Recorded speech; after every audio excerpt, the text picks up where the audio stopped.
This question is still under motion.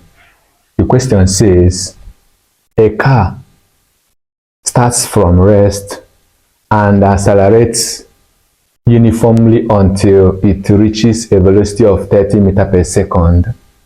After 5 seconds, it travels with uniform velocity for 15 seconds and is then brought to rest in 10 seconds with a uniform retardation. Represent this information in graph and determine the acceleration of the car, I, the retardation of the car, I, the distance covered after 5 seconds, and IV, the total distance covered. Now, we will start solving immediately. Now, this is our graph.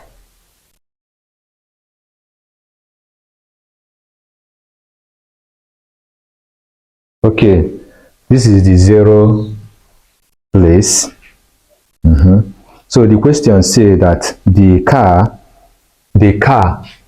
starts from the rest, which is this 0, and accelerates uniformly until it reaches a velocity of 30 meters per second. This side is our velocity, meter per second. This side is our time in seconds. So the car started moving uniformly, accelerating uniformly until it reaches 30 meters per second for 5 seconds. 5 seconds. Then it is now start moving uniformly until after 15, which will be 20 now. 5 plus 15, 20.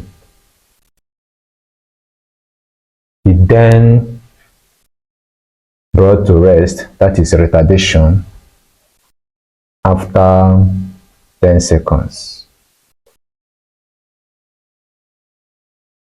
So 10 plus 20, 30 seconds. So now the car accelerates uniformly until after 30 meters per second. And now move after 30 until when it reaches 30 meters per second in 5 seconds. And now start moving uniformly until after 15 seconds. The car now trying to stop by stopping uniformly, which we called retardation. So now start moving uniformly until it stops. That is after 10 seconds. That means that 10 seconds. Now when you add this one after 5 seconds, you move again to 15, that is 20, move again to 10, that is 30. Total time is 30 seconds. The total time is now 30 seconds. That is the representation of the graph. You can look at it very well. So the next question says that we should determine the acceleration of the car. So the acceleration now, look at it. Remember our formula for acceleration. Our formula for acceleration is A, which stands for acceleration, equals to V, final velocity, minus initial velocity, all over time. Now in this aspect, our final velocity, you know it accelerated here now. So until it reaches final velocity of 30 meters per second. 30 meters per second after 5 seconds. So the final velocity now is 30 minus initial velocity, which is 0. It started from 0 all over time, which is 5 seconds. Now we now have 30 minus 0 is 30 all over 5. Here is 5 all over 5. So now when we divide 30 by 5, we have 6 meters per second square. That is the unit of acceleration. That is question for II.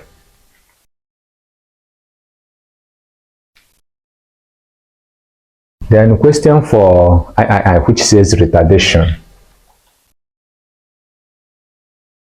Remember, retardation is still acceleration, but it is opposite of acceleration.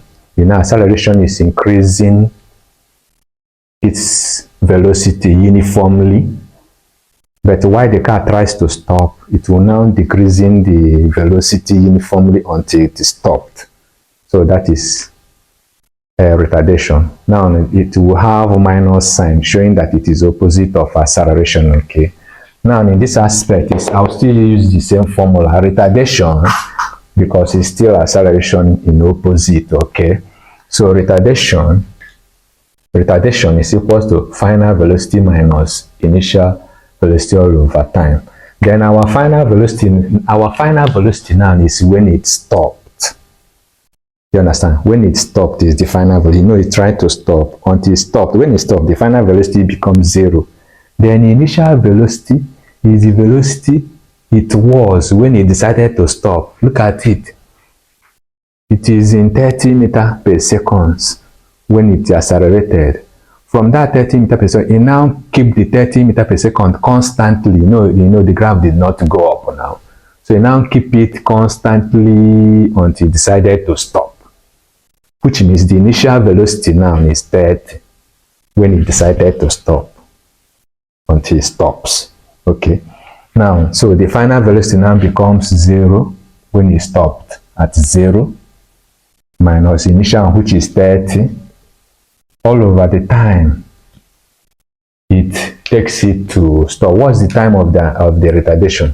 He said that the car the car brought to rest in 10 seconds. The car brought to rest in 10 seconds. So the time it takes the car to stop is 10 seconds. So we'll use our 10 seconds. Now we have 0 minus 30, which is minus 30 all over 10. So then 30 divided by 10 to give us minus 3 meter per second square. So the minus is showing that it is opposite of acceleration. You know, you are increasing and automatically decide to stop. You now start decreasing uniformly. So the answer is minus 3 meter per second. The minus sign is showing opposite of the acceleration. Okay. Now the other question says the distance covered after 5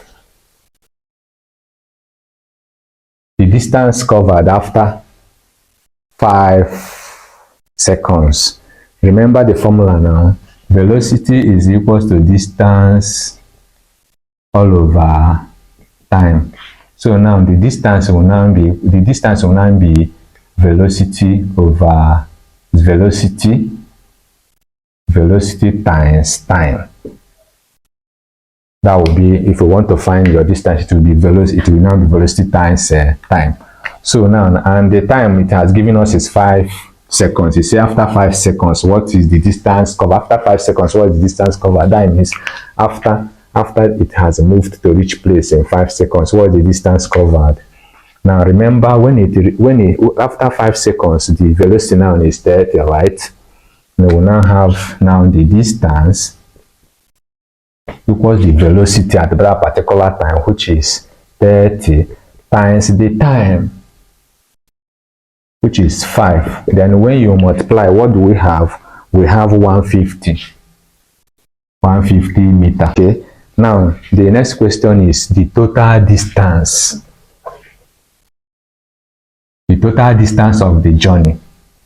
That is the total distance. So in calculating the total distance in this aspect, we will use the shape of this graph. If you look at this shape of the graph, you will see that we have trapezium in this aspect. The shape of the graph is trapezium. Okay, that is the shape. Or in order to find the total distance, we'll find the area. That's the area of this shape. The area of this shape, now if you look at this shape is trapezium, okay? Or if you don't want to use the area of trapezium to find the total distance, you now use the area of this triangle plus the area of this rectangle plus the area of this triangle, okay? So anyone you like, you just find the area of this triangle, find the area of this triangle, find the area of this rectangle, and join them. It will give you the total distance. Or you find it, or you use the area of this trapezium to find it. It will still give you the same answer. So now let's use the area of the trapezium, which is the simple one. Instead of going to find different three things, let us find just the area of trapezium. It's the simple one, okay? So now the area of trapezium, so the distance now, distance now be equals to area of trapezium.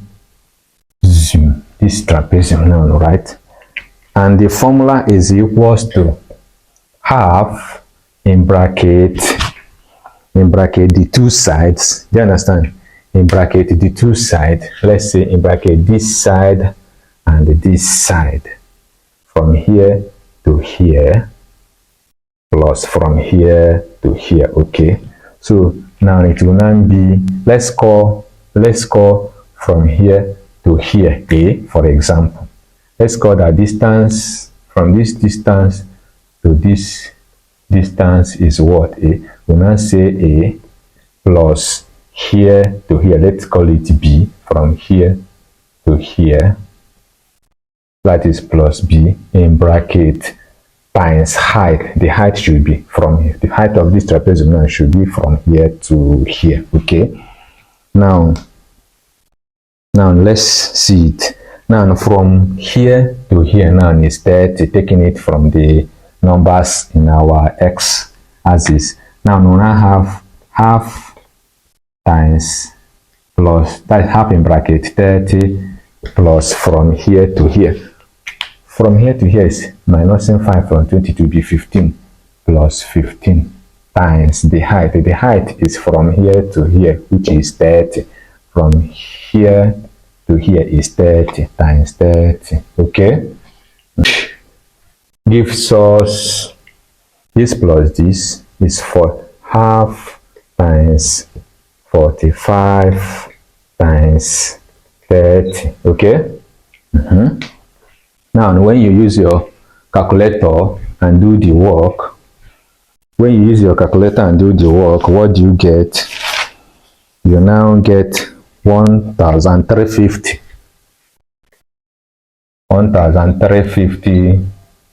all over 2, okay? 1350 all over 2, which will now give us the final answer to be, when you divide with your calculator, you now have 675 meters. This is the total distance covered. So I've put justice to this question, okay? Please subscribe in my channel, okay? There are many things that will come, okay? Subscribe and click your notification button. Every video I post, you will receive it. There are many things in physics and mathematics. That's what I have come to teach, physics and mathematics, okay? Follow up. Thank you so much for watching.